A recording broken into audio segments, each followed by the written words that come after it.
Hi friends, good morning. ಇದು ಬುಧವಾರದ mini vlog. ಇವತ್ತು ತಿಂಡಿಗೆ ರಾಗಿ ರೊಟ್ಟಿ ಮಾಡಿದ್ದೆ. ಅದಕ್ಕಾಗಿ ಒಂದು ಬೌಲ್ಗೆ ರಾಗಿ ಹಿಟ್ಟು, ರುಚಿಗೆ ತಕ್ಕಷ್ಟು ಉಪ್ಪು, ಜೀರಿಗೆ, ತುರಿದಿರೋ ಕ್ಯಾರೆಟ್, ಸಣ್ಣದಾಗಿ ಹೆಚ್ಚಿರೋ ಅಂಥ ಈರುಳ್ಳಿ, ಕೊತ್ತಂಬರಿ ಸೊಪ್ಪು, ತೆಂಗಿನಕಾಯಿ ತುರಿ ಹಾಕಿ ಚೆನ್ನಾಗಿ ಮಿಕ್ಸ್ ಮಾಡಿಕೊಂಡು ಸ್ವಲ್ಪ ಸ್ವಲ್ಪ ನೀರು ಸೇರಿಸ್ತಾ ರೊಟ್ಟಿ ಹಿಟ್ಟನ್ನು ರೆಡಿ ಮಾಡ್ಕೊಳ್ತಾ ಇದ್ದೀನಿ. ಈಗ ಒಂದು ಕಾವಲಿ ಕಾಯಕ್ಕಿಟ್ಟು ಪಾರ್ಚ್ಮೆಂಟ್ ಪೇಪರ್ಗೆ ಎಣ್ಣೆ ಸವರಿ ರೊಟ್ಟಿ ಮಾಡ್ಕೊತಾ ಇದ್ದೀನಿ. ಕಾವಲಿ ಕಾದ ನಂತರ ಎರಡು ಸೈಡ್ ಎಣ್ಣೆ ಹಾಕಿ ಬೇಯಿಸ್ಕೊಂಡ್ರೆ ರುಚಿಯಾದ ರಾಗಿ ರೊಟ್ಟಿ ready.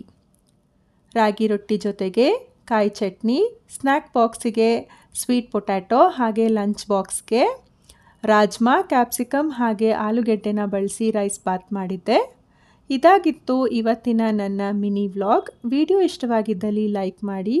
Thank you for watching.